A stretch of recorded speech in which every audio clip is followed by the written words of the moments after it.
Hey everyone. So, welcome to Tiger True Crimes. I'm not sure if you guys can hear me, so I'm going to go over to the comments and just make sure. Hi, Jen Bell, T.S. Jackson, Gina Pazzelli. Can you guys hear me? If so, give me a thumbs up, please.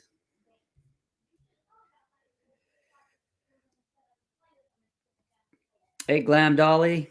Hey, Diane Nolan. Can you guys hear me okay? Give me a thumbs up. I hear you. Thank you, T.S. Jackson 72. Okay, so let's get underway here. Tonight, I got a real treat for you. We're going to be talking about the Nick Cordova case out of Gilbert, Arizona. And if you haven't heard about this case, I'm going to give you a little bit of background and kind of get everybody up to speed. And there's been a little bit of a development in this case. The Gilbert Police Department has released some documents pertaining to this case, their initial investigation and police reports. It's quite lengthy. I'm not sure we're going to make it through all of it, but I would like to put it up on the screen here in just a minute and kind of go through it with everybody. We can kind of show you what happened on that day, that tragic day for Alicia Cordova and her family. If you don't know, she's got two wonderful, beautiful children. I won't say their names here, even though they've been on my show before. Okay, I will say it. Cruz and Capri, absolute wonderful, beautiful children that belong to Nick Cordova. And on May 27, 2020, Nick was at his place of business, Gilbert Air. He ran an air conditioning company. As many of you that are familiar with Arizona know that air conditioning companies are a dime a dozen. There's a lot of them, but Nick had kind of inherited this business that had been run into the ground by somebody else, and he turned it around, really started making it a productive and thriving business, had a lot of positive reviews at the time of his passing. But Nick, by all accounts, Nick was a wonderful human being. Everybody that I've talked to and all the research I've done on this case, everybody has said that Nick is just an outstanding young man that was a family man, a hard worker, had a very big heart. You know, there was many instances where he would come across people that couldn't afford to have a new air conditioner put in, and so he would, he'd do it for free or at a discounted price, or he would let them make payments or whatever. He'd work with them on it. So just a remarkable human being that his life was cut short way too early. And that's what we're going to talk about tonight, some of the details surrounding that and some of the mystery that's involved. I wasn't able to load up the picture of the suspect. Maybe I can put it up here in just a few minutes. But what happened on May 27, 2020, about 5 p.m., Nick was talking to his two beautiful children on FaceTime, and they were at their house in Scottsdale. Nick was, again, at Gilbert Air in Gilbert, and they were having a normal conversation, just like they always did, about 5 o'clock p.m., about quitting time. And Alicia was in the other room, and all of a sudden, the kids dropped the phone and ran in and said, "Something's wrong with Daddy. Something happened to Daddy. Daddy, what's going on?" And so Alicia ran in and she picked up the iPad or the phone or whatever it was, and I don't know if you guys have heard the 911 call that I posted months and months ago, maybe even it's been over a year ago now, I think, but she heard screaming and commotion going on. And I don't want to tell too much, because that's actually what we're going to get into in the meats and potatoes of this discussion tonight with this police report that's been put out.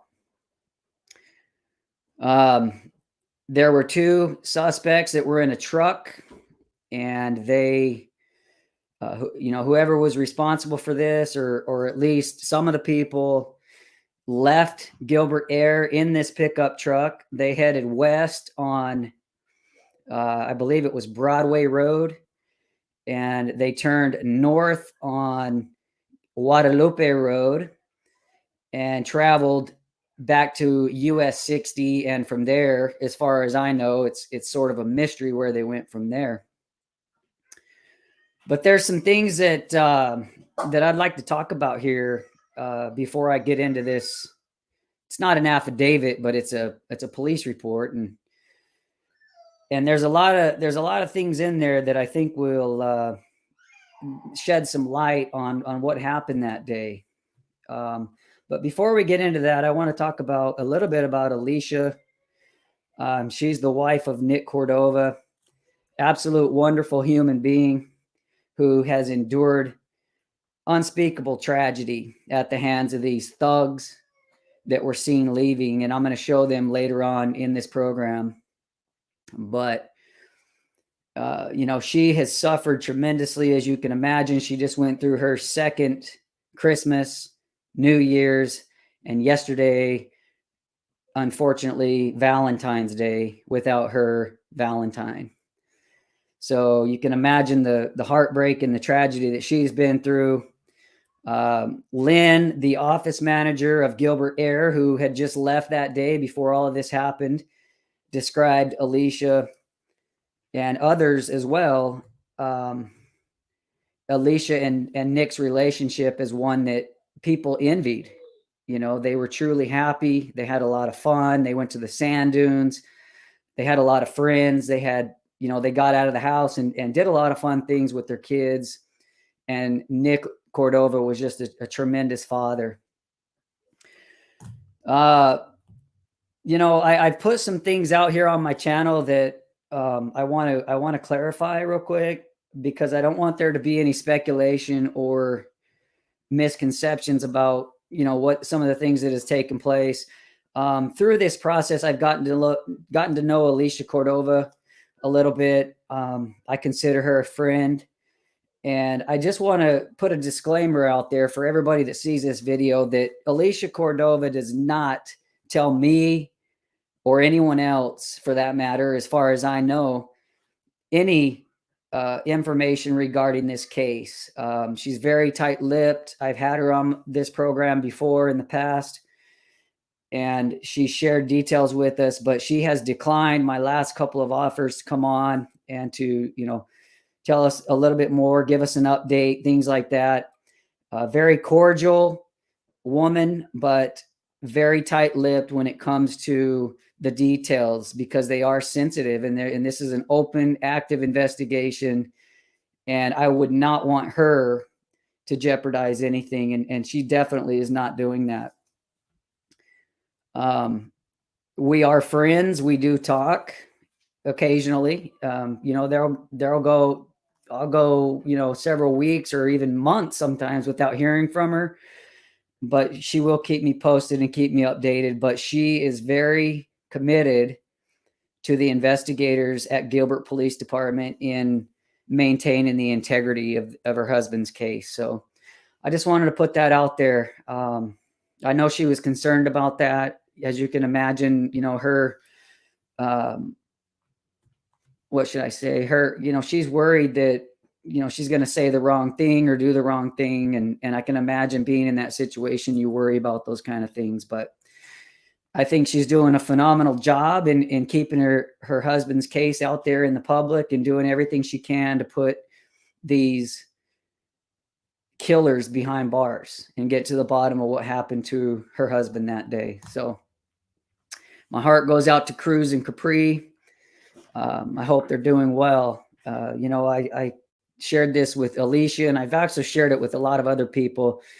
One day, Alicia sent me a picture of Cruz. They were out fishing somewhere. I think they went to another state or something on vacation, and they were fishing all day. And Cruz was right there with his fishing pole. And she said, man, she goes, all day long, Cruz was just out there. He was so determined to catch a fish, and he just kept trying and trying and nothing. He would reel it in, nothing's there, nothing's there.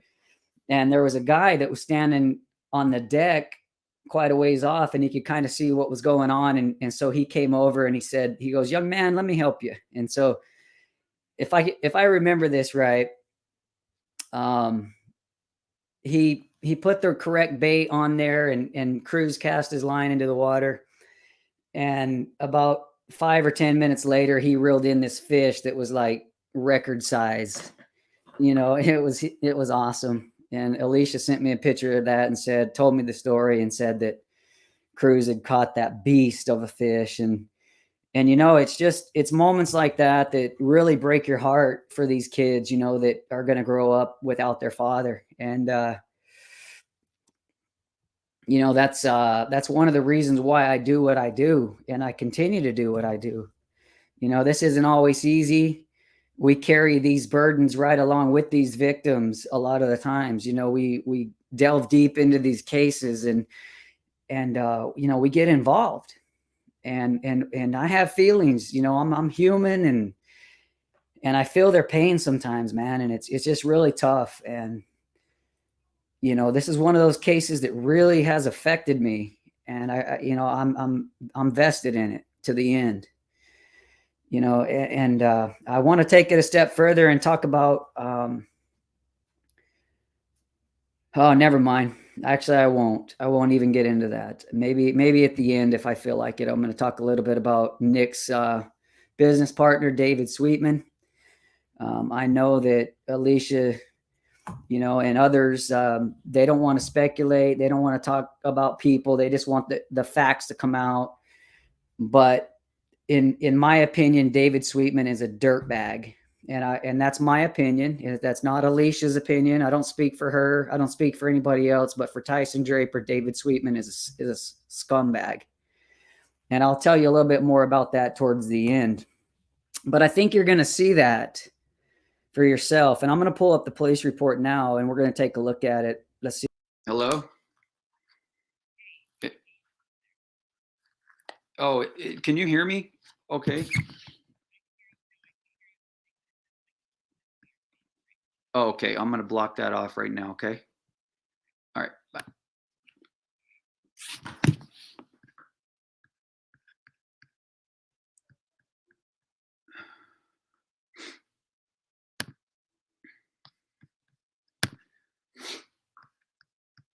All right. Can you guys hear me okay now? All right. I'm back.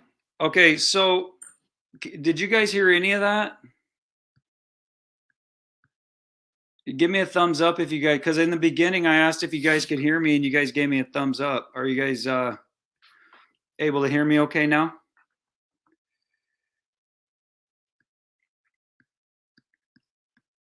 Okay, sweet.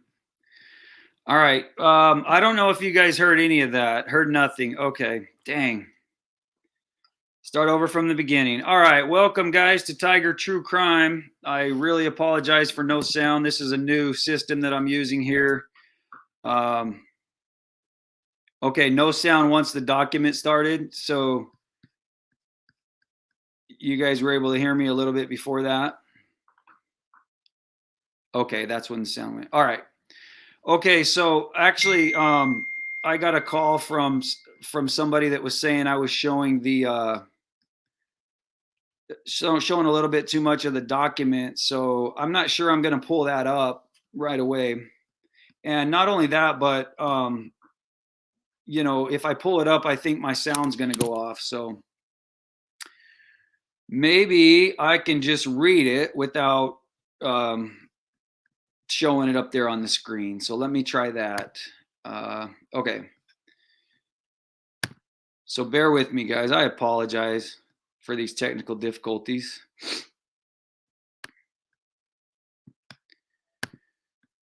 Okay, so I'm going to just start over, obviously, because you guys didn't hear any of that. So just give me 1 second to pull it up without showing that sensitive information. So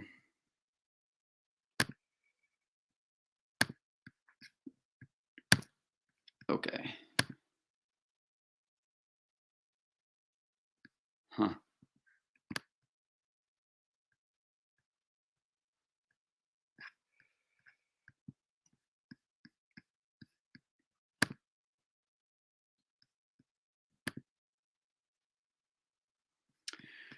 All right, I'm not sure what happened, guys, but I am having a hard time getting this pulled up here. All right, I'm going to close it and start over. But in the meantime, let me go ahead and just continue on with the discussion here. So basically, as I started reading this report, it's 175 pages, I think, something like that. It's very long, and it's got everybody's statement on it. Let me see if I can pull this up real quick. Hold on one second. Guys, I've had so many technical difficulties, and I apologize. I'm glad you guys stick with me here. It's going to take me just a second to log back in. I had to refresh this, so.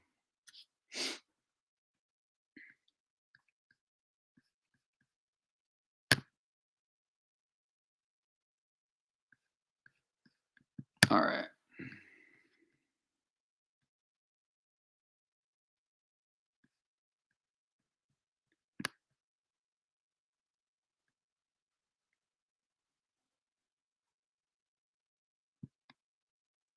See if it'll come back up now.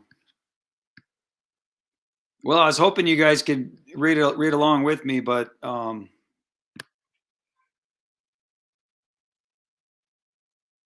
doesn't look like it's going to happen. So, yeah, I'll just read it. You guys are just going to have to look at me. All right. So what I've got here now is I've got incident investigation report, Gilbert Police Department, 5/27/2020, 17:31 hours. Michael Butler is the supervising officer. This incident report is by Robert Griffin, Officer Robert Griffin. The charges are murder in the second degree, intentional. And I'm not sure why it's murder in the second degree, but we're just going to have to wait for more details to come out from Gilbert Police Department on that. I thought it would have been first degree murder, but it says murder in the second degree. Victim, Nicholas Sean Cordova. Witnesses, David Michael Sweetman. Other persons involved, Alicia Nicole Cordova.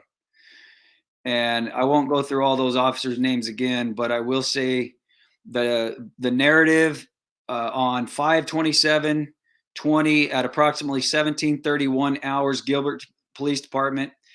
I responded to the listed address reference a report of an unknown trouble. While en route, the reporting party, Alicia Cordova, advised she was FaceTiming her husband, Nicholas Cordova.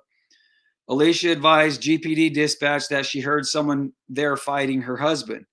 Alicia then advised she thought someone was beating her husband up. While talking with dispatch, Alicia said she thought she saw a gun and is now hearing moaning. Just prior to my arrival, GPD dispatch advised Alicia she was Alicia was talking with Dave, who is her husband's business partner. Alicia also advised that Dave was saying, "Oh my God." Upon my arrival, I approached the listed address from the southwest of the complex. As I approached the front door of the business, I could hear a voice from inside. Moments later, the blinds of the business opened up quickly and a male subject looked out. The male stated, "I'm Dave, I'm Dave. All right, all right." I ordered the male subject, who was later identified as Dave Sweetman, to open the front door and come out.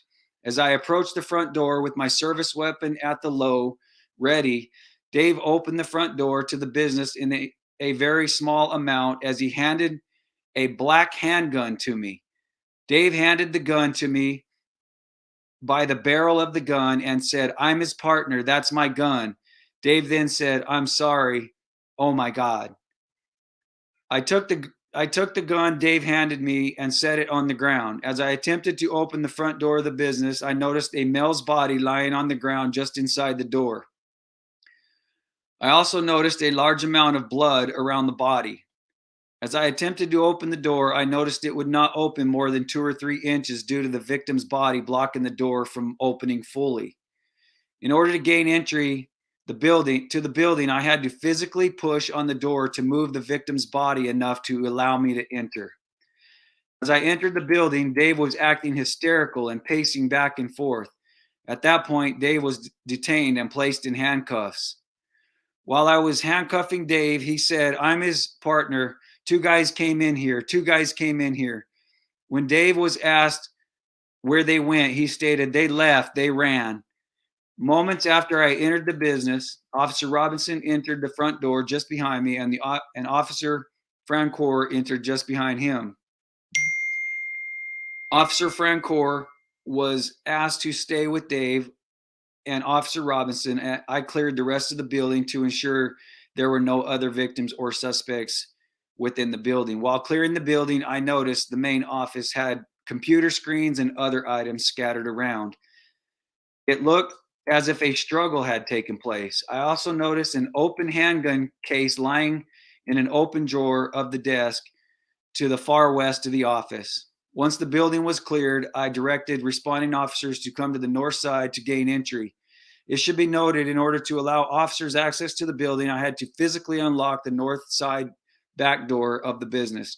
After the building was cleared, I remained as scene security, looking over the gun.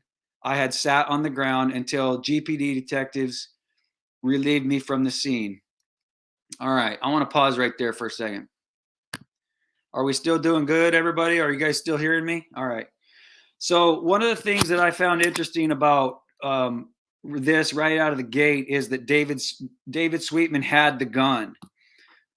He opened the door, just cracked it open a little bit, and handed this officer this gun. And what turned out to be a 9mm. We're going to talk about that a little bit later, but he handed him a 9mm and said, "This is my gun." And there were two other people that left. It's a disturbing scene as we picture this in our minds. Nick's body is laying basically up against the front door. There's blood everywhere, and David Sweetman's there. He's hysterical, and he opens the door, cracks it open, and says, "I'm sorry." That's another thing I thought was interesting. One of the first things that he said out of his mouth was, "I'm sorry." Very interesting. Very interesting statement from David Sweetman. Very interesting that Dave also had the murder weapon. I'm assuming that's the murder weapon. What else would it be? What do you guys think? Romeo's heart. What does this say right here? I didn't remember that Dave was even present at the time of the shooting, holding a gun. Okay, so yeah, very interesting.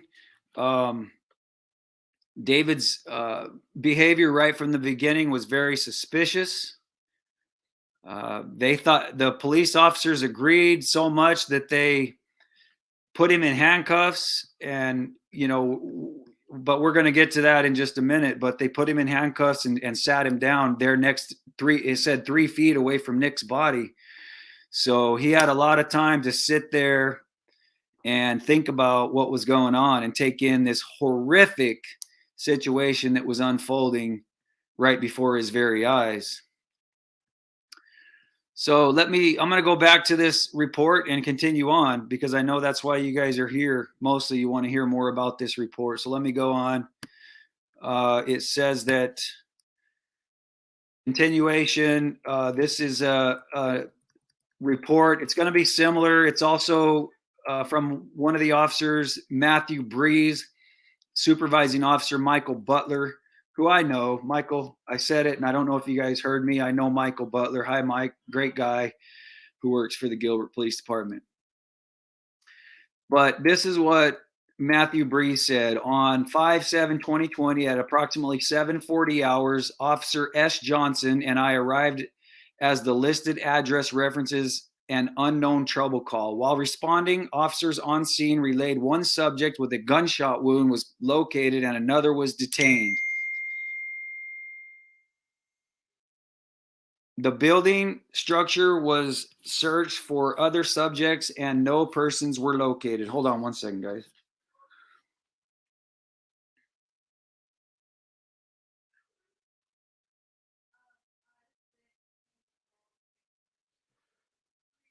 Okay.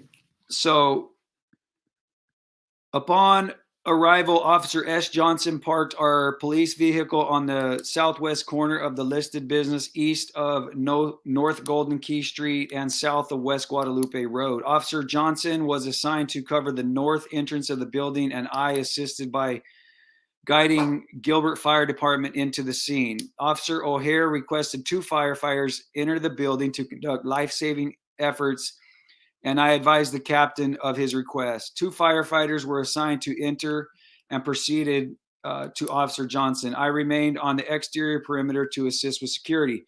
During my time on scene, I walked to the south side entrance to ensure the front of the business was covered with Officer Rosales, and Officer Evans was already positioned. I proceeded to conduct a registration check on the 2 vehicles parked in the parking spaces located on the south side of the business, a 2003 Ford Econoline and a 2014 Cadillac Escalade. I noticed a handgun on the concrete sidewalk located near the front door and walked in to see if the serial number was visible without handling it. I was able to locate a serial number, and it had Sig Sauer 9mm stamped on the side of the handgun that was visible from where it was located. I provided this information to dispatch and then went back to Officer Johnson's location on the north side of the building. So basically what happened is the first officer took the handgun from David, set it down on the pavement next, a ways away from David, away from everything that was going on. But some of these other officers were arriving on the scene, doing things that they do, following protocol, running the plates on cars and things like that. One of the cars that was there was a 2014 Cadillac Escalade, and this one belonged to David Sweetman. Now, as we go on here, some of the things that I won't read this whole thing, but I want to talk about the statement that was made by the office manager. Her name is Lynn, as I mentioned earlier, and I want to talk a little bit about some of the things that she said because I found it interesting. Some of the things that were leading up to, this happening to Nick. There were some interesting things that were happening inside the office that Lynn tells us about. Let me see if I can find it real quick.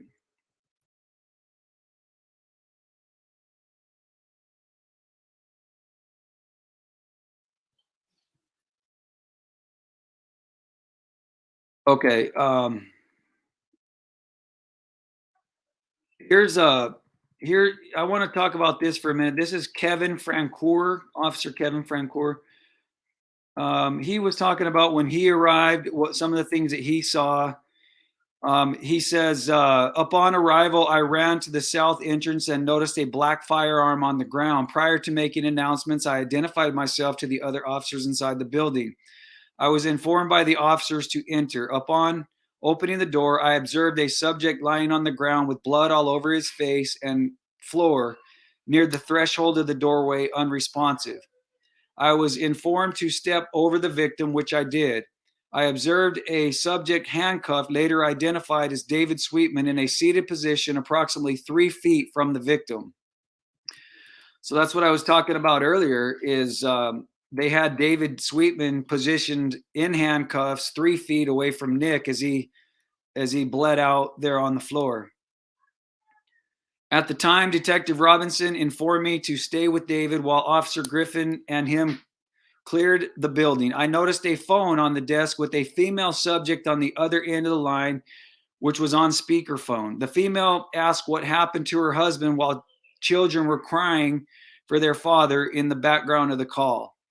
I informed the caller to hold on out loud. Once the building was safe, I conducted a hasty interview to get information as soon as possible from David. I informed David he was not under arrest and I needed to speak with him. I read him Miranda rights from my department issued card. When asked if he understood his rights, he commented yes. I asked David what occurred and he informed me the following summary. A lot of this is blocked out, guys, as you can imagine, so I don't get the full story of what David said. Actually, I don't know if I get any of it.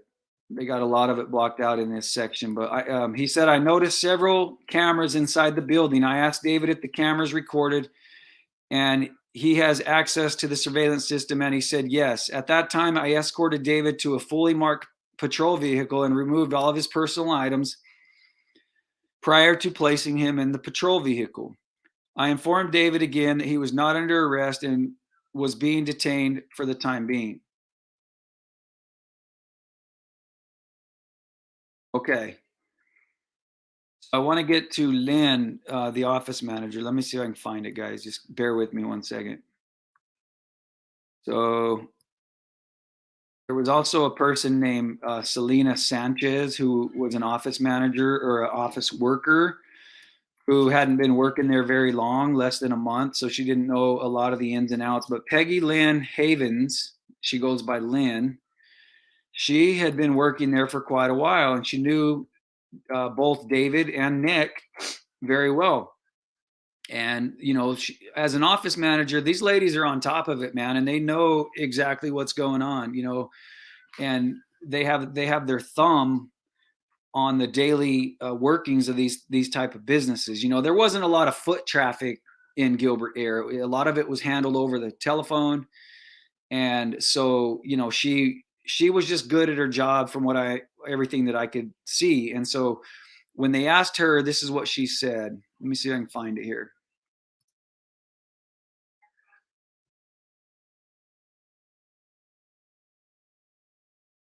Let me see if I can find it.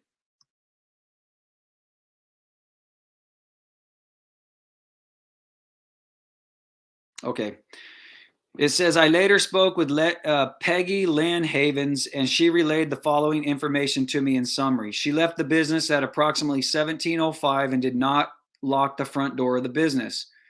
Lynn stated earlier on in the day that David and Nick were in David's office and she shut the door behind them. Peggy could not clearly hear what was going on inside the office due to the radio being on. However, it sounded like the conversation was getting louder than normal. So a very interesting statement by Lynn that she felt like the conversation was getting louder than normal. Was there an argument going on between David and Nick? I don't know. But that's kind of what that insinuates in my mind. This concludes my conversation with Peggy. Or with Lynn is what she goes by. So as we go down here, there's another officer that put some notes in about Lynn. Let me see if I can find it. Okay, it says, this officer says, after being relieved of my duties, I walked over to OIT Evans, whom was standing on the western edge of the crime scene, while Evans was speaking with Alicia Cordova. I spoke to a female subject whom had just arrived on the scene. The woman was later identified as Peggy Lynn Havens. I asked Peggy about the incident, and she provided me the following information. Peggy explained that she was the office manager for the business since February of 2009. Peggy mentioned Nick and David shared an office together. Peggy explained she left the business around 17:05 with Selena.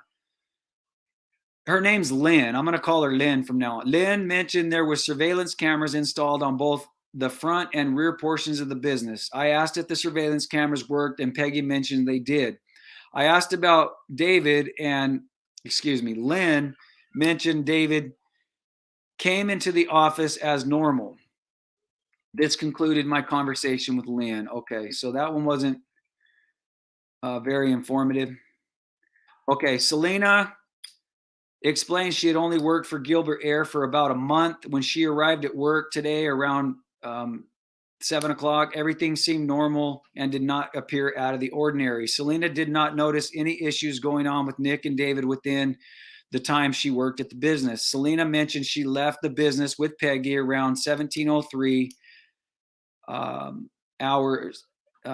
Selena and Lynn exited the business from the southern door of the business. When Lynn and her left the business, Nick and David remained inside David's office. I asked Selena if their customers enter the business through the north entrance or the south. Selena explained Business is usually conducted by telephone, and occasionally vendors would arrive in person at the business. Okay, there's another part that I'm getting to with Lynn that I wanted to read here. Let me see. I think it's on page 24, if I remember right.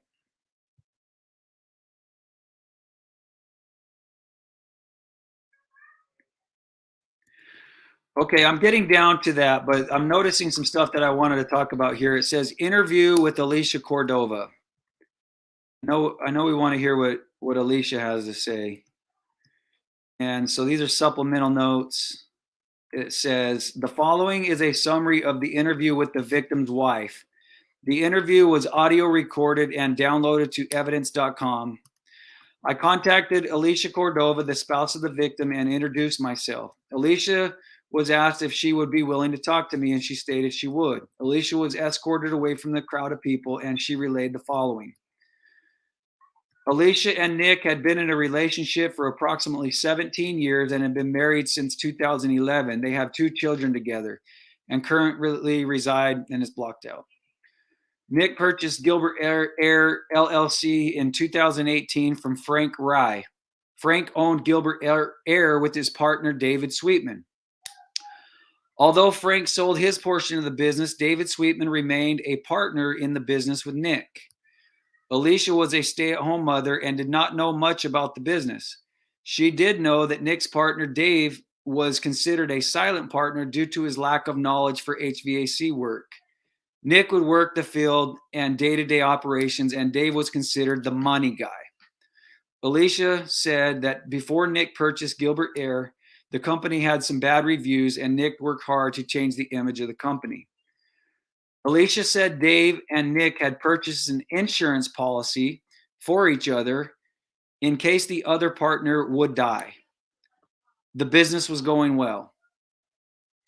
Alicia stated her children were FaceTiming Nick during the incident using her daughter's cell phone. Okay, there we go. Nick was sitting at his desk as he FaceTimed his children. During FaceTime, Alicia heard what sounded like yelling and a struggle. When she heard this, she immediately took the cell phone from her children to see what was happening. Alicia thought somebody was trying to rob the store and they were beating Nick. So she immediately called 911 using her cell phone so that she could keep her daughter's cell phone on FaceTime. Alicia did not hear any gunshots, but she could hear moaning like someone was hurt. She did not hear any voices or conversations during FaceTime, only what sounded like fighting. Dave picked up the device Nick was using for FaceTime and said, "Oh my gosh, oh my gosh." Then she believed Dave set the device down. The device remained on after Dave set it down, and she could hear police come in. Alicia heard Dave tell the police, and then it's blocked out. Alicia said she just yelled to Nick, telling him he was going to be okay, and tried to comfort him. She believed Nick was injured, lying on the ground because of the moaning she heard.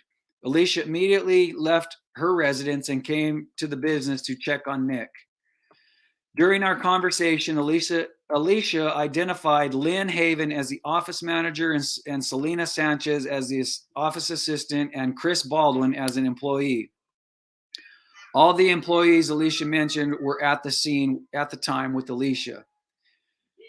Okay, so that's kind of a little bit more of the background. I want to give you, okay, here we go. More of the supplemental notes. The following is a summary of the interview with Gilbert Air's office manager, and this is what I wanted to get to. The interview was audio recorded and downloaded to evidence.com. Peggy Lynn Haven goes by the name Lynn, and she will be addressed as Lynn throughout this supplement. Lynn was asked if she would be willing to talk to me, and she stated she would. Lynn was escorted away from the crowd so we could speak without interruption, and she relayed the following. All right, so we're going to get into some meat and potatoes here, and then we're going to take a pause and debrief and talk about some of this stuff. Nick Cordova hired Lynn as office manager on February 11, 2019. She worked in the office and had a desk. After she was hired, Dave and Lynn did not get along. Dave liked the previous office manager, but Nick had to fire her due to poor performance. Just recently, Dave started to become friendlier to Lynn, which he stated was out of character for Dave. Recently, Dave had been coming into the office more frequently, which was unusual. While Dave was in the office, he would ask Lynn about money. Dave had recently become interested in the accounts which still owed the business money. He would press Nick on past due accounts. Nick would try to explain to Dave the people who owed them money were great customers and they always paid their bills at their leisure. Dave seemed to be obsessed with money, so obsessed with money that he would go with Nick to a customer's house or business and threaten them so that they would pay. This is coming right. Hey, guys, this isn't me saying this. This is coming right out of the police report. This is coming from the office manager, Lynn. At times, Dave would become argumentative and yell at Nick. Nick tried to keep the peace and told Lynn just to keep calm and give Dave respect, the respect he was looking for, and Dave would leave her alone. On May 26, 2020, this was the day before. Nick was out of the office and Dave continued to ask Lynn and Selena where Nick was. Dave acted agitated and paced the office, asking them over and over where Nick was when he was going to return. Dave would leave the office, then return a short time later and again ask the employees when Nick was going to be back in the office. Lynn could not hear the conversation between Dave and Nick due to them being in the office and the door closed. All right, so let me click back over here where I can see all your lovely faces. Okay. So there's a lot of stuff I want to talk about in there, but the first thing I want to mention is the insurance policy that David Sweetman and Nick Cordova had agreed to get on one another in the event that one of them should pass away. So that's number one. That's a key detail. From what I understand, from what I heard, and this may not be accurate, but I believe it was over $1 million life insurance policy. So that's number one. Number two, the office manager who, as I was mentioning earlier, has her finger on the pulse of what happens, the day-to-day operations. I mean, sometimes these office managers are so good that they could run the business by themselves. And I feel like Lynn was one of those people that that really had, a firm grip on what was going on there. And she started to notice that Dave was starting to show up at the office more and more, which she thought was unusual. In addition to showing up, Dave was really starting to put the pressure on her and Nick about these accounts that, from what I understand, Nick would allow customers to make payments, which is normal in that type of business. And he said they're great customers, but Dave would want to go with them and threaten these people like they need to pay their bills. Why aren't these people paying their bills? So David really started to get aggressive, and it sounded like he was taking it out on Nick. And so this is something that Lynn started to pick up on. Well, the day before, this is highly unusual.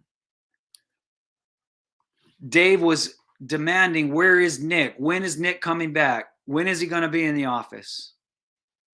So, I mean, I don't know if I have to say too much more on that. I think you guys can draw your own conclusions. But I'm going to go over here to your comments real quick. Raul, I always like to put your comments up here. Boom, 1 million. I think that's what it was. That Sweetman didn't like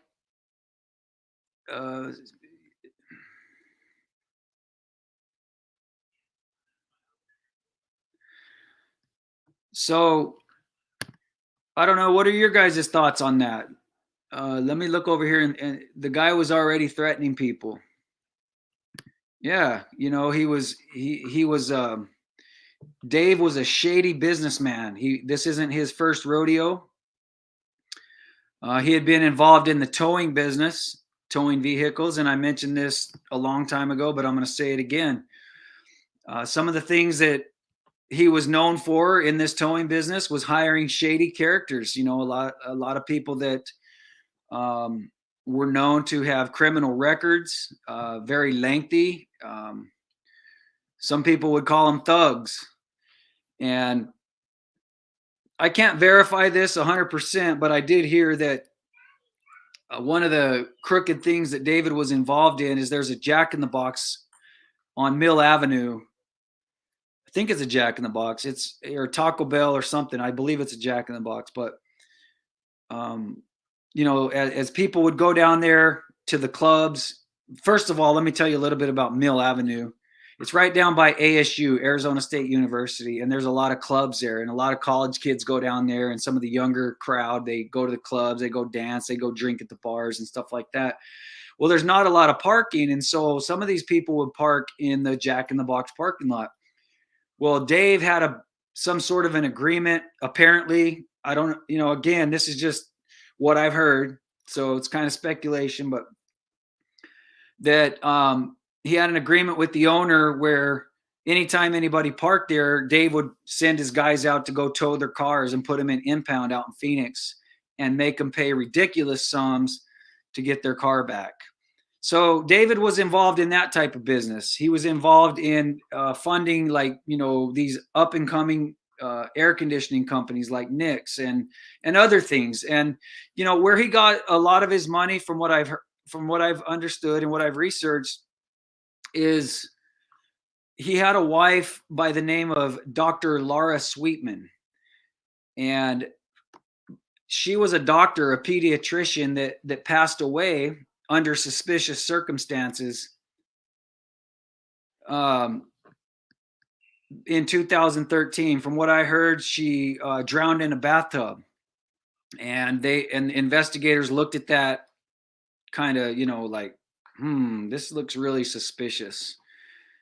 And so David was able to get a lot of money from her death. And David Sweetman likes to paint himself, a picture of himself, as a very good, upstanding member of society. He coaches, his son's little league teams. I had a lot of people contact me from Gilbert that said he's their son's coach. And so he tries to portray this image like he's, he's involved in the community. He's involved with his kids' lives, which he is, but that doesn't make him a great guy just because he coaches his son's football team. I mean, there's a lot of things that have happened in David's past with Laura Sweetman, now with Nick Cordova, with his business practices that are very, very shady. And I want to tell you guys, I told you I was going to tell you this later, that I thought David Sweetman is a scumbag, and he is, in my opinion. And one of the reasons why is because somebody reached out to me and said, because I've been making these videos and talking about him, he's the type of guy that goes around and listens to everything that people like me, YouTubers, TikTokers, whatever, people that put stuff out about this case. He goes around and he researches. And I know this for a fact because I've talked to other YouTubers who have done, pieces on this case. And as soon as they do it, they're getting emails from David Sweetman. Well, you haven't heard the other side of the story. There's a lot more to this story. So basically what he's doing is he's trying to go around and put out all these fires and make himself look like, oh, he's a victim. He didn't do anything wrong. And one of the things that somebody told me is that he's researched my background quite extensively. And I believe that because he knew things about me that he should not have known. And I know this for a fact. One of the things that he's been going around saying about me and my brother is that we're meth heads, that I live in a van in front of my dad's trailer in Thatcher, Arizona. And first of all, my dad doesn't have a trailer in Thatcher, Arizona. Second of all, I don't live in a van. I have my house in Thatcher, Arizona. And, all this other stuff that he was saying about me, it was very obvious that he was out there researching my background, trying to get information on me and why I was putting this stuff out. And so I wanted to point that out. I'm not afraid of David Sweetman. He can research all he wants. He can go around and run my name through the mud and my brother and call us meth heads and drug addicts and all this and that. But really, why would he want to do that? I'm just a YouTuber. And I just get on here and talk about the facts of these cases and offer my opinion. And I think David is a shady character. I know he is. And I don't know why he cares so much about me and some of the other people, YouTubers, who have put stuff out about this case, and why he's so interested in chasing them down and trying to make them look bad. So, to me, again, that's a sign of doing something that he shouldn't have done, and being guilty of a crime.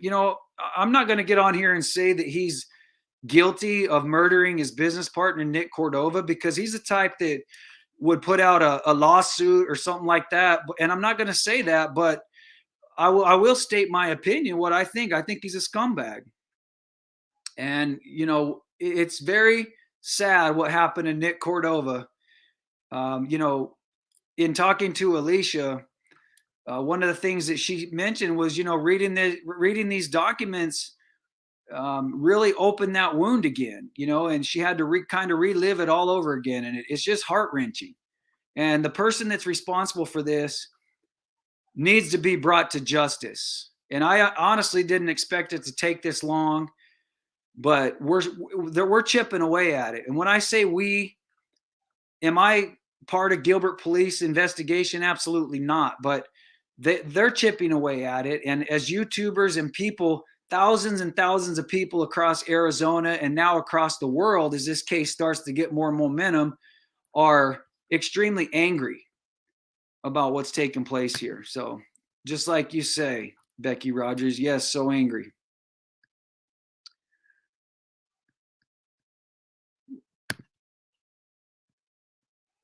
All right, so let me see. Be careful, Tyson. These murderers need to know the whole world is watching them. The true crime community will hunt you down. Absolutely.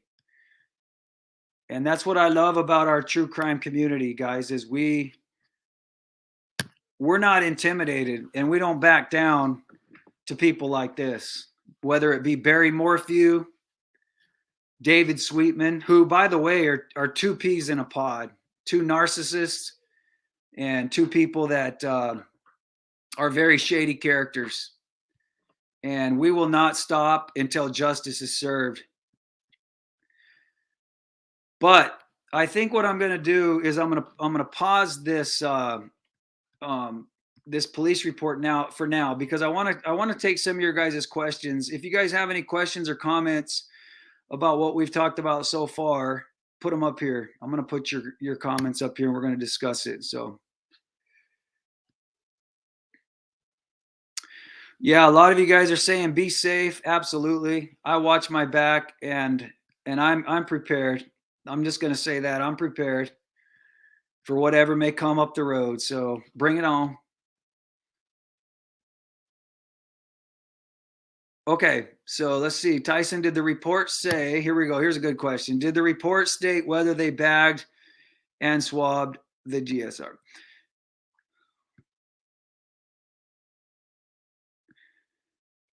I'm sorry. I'm not sure what that is. And I don't know. Glam Dolly, one of my favorites. Your many thousands of subs around the world have your back, Tyson. Justice will be served. Okay. What area was Nick shot? I'm assuming that you mean what part of his body. Is that what it is? According to the documents, Nick Cordova was shot in the head. He had a gunshot wound to the head.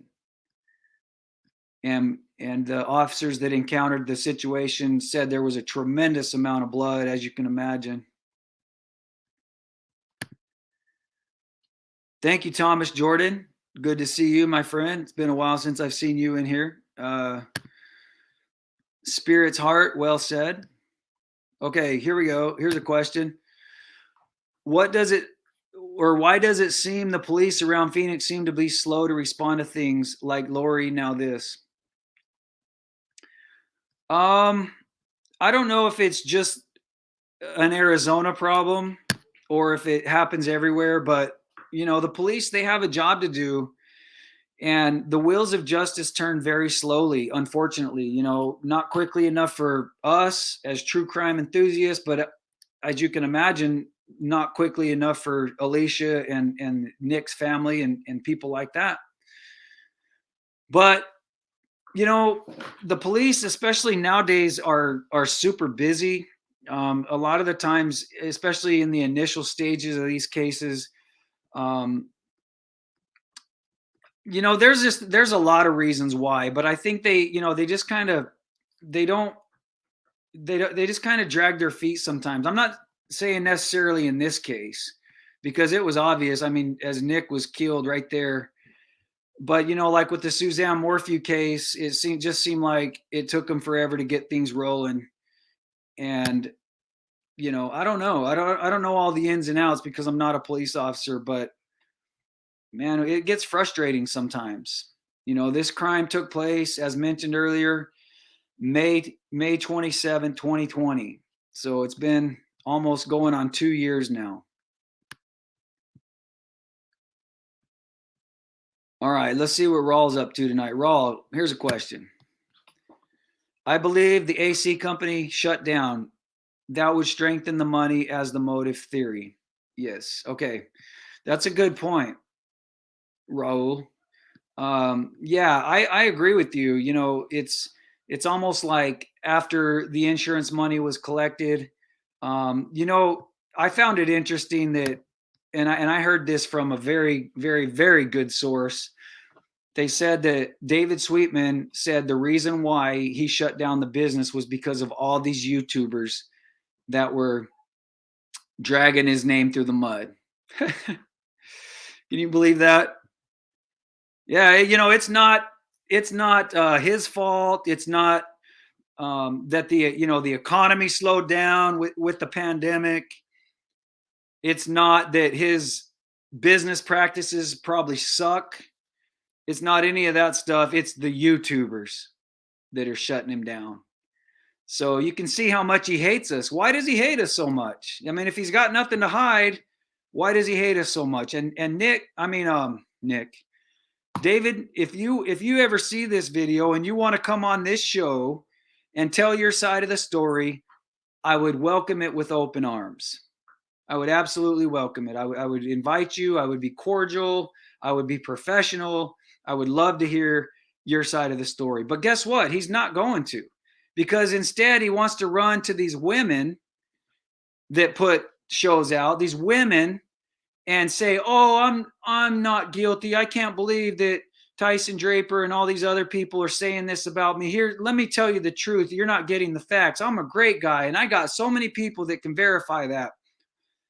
It's just, and these other YouTubers send me this stuff, and I see it, and I'm like, okay, why won't he come on my show? Why won't he come on my show? Why is he scared of me? Why is he scared to come on my show and tell his side of the story? What happened? I mean, he was an eyewitness. In fact, he's the one that opened the door and handed the gun to the police officers. So who better person to know exactly what happened that day than David Sweetman? But yet he doesn't want to come on here and tell. Instead, he wants to go behind the scenes, go on Facebook and talk about how horrible the Draper brothers are, and we're running his name through the mud and stuff like that. So, but anyway, David, the invitation's there. I'd love to hear from you. So, guys, what I'm going to do, I'm going to tell you what, because I had some technical difficulties and this kind of got started off on kind of a rocky start here. I'm going to post the documents. It's like I said, it's like 170 something pages. I'm going to post it on my community tab, and you guys can take a look at it there for the rest of the information. But I just wanted you guys to kind of get an idea of what it was about. Therese Fountain, how is Alicia? Alicia's doing as you could expect. under the circumstances. She struggles. Yesterday was Valentine's Day, and it was a rough day for her. Every day's rough, but especially days like that when she misses her sweetheart. So our hearts, our thoughts, our love go out to Alicia and those kids, and also Nick's family and everybody involved with it. So yes, he sounds intimidated by men. Yeah, that's the same thing with Barry Morphew. These type of guys, they're narcissists, and they like to control the narrative. That's another thing about Dave Sweetman, is he likes to control the narrative. And that's what I meant earlier when I said he likes to go out and try to put out all these fires. He's trying to control the narrative of what happens, to where people say, oh, David, he's not involved. He's a good guy. He's an awesome guy. All right, what I want to do in closing, guys, is I want to show you a picture of the suspect. Once again, let me see if I can pull that up. Bear with me for 1 second.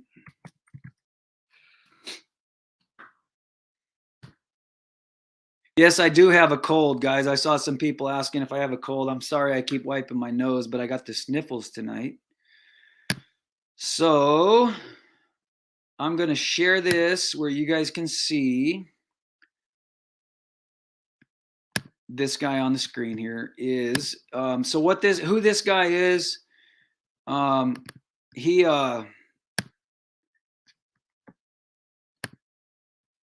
see if I can see it. Okay.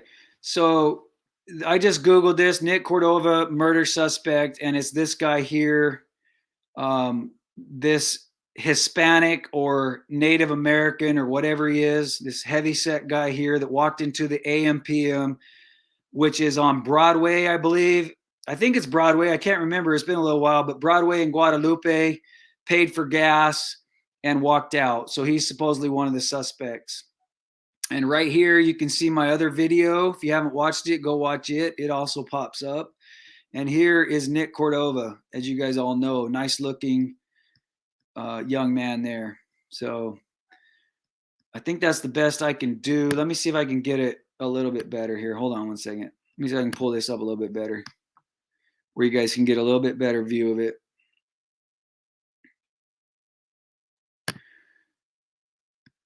Okay. All right. Well, that's a little better, but this is the guy here. Okay. If you have any information, it's, what was it? Silent witness is 480 WITNESS. In other words, 480 witness. If you have any information about this guy that is seen there, wanted in the murder of Nick Cordova, wanted for questioning. So.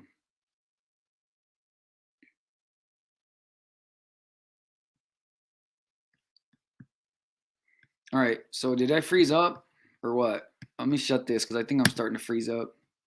All right, guys, I want to say thank you for joining us tonight.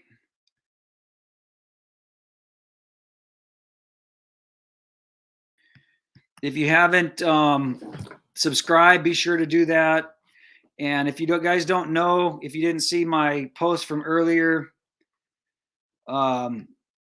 I'm going to be going to Salida, Maysville, Colorado on March 15th and 16th. And we're going to be filming with Fox News, a crime story.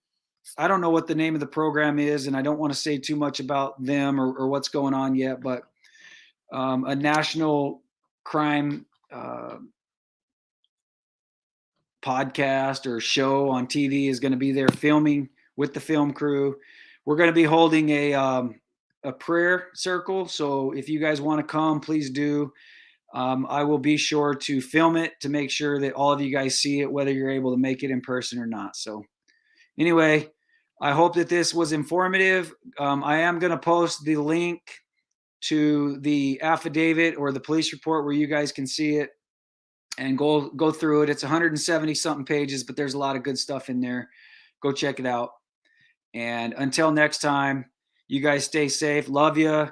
And hopefully this will help spread awareness to where we can bring justice for Nick Cordova and Alicia and that wonderful family. So hope you guys all have a good night.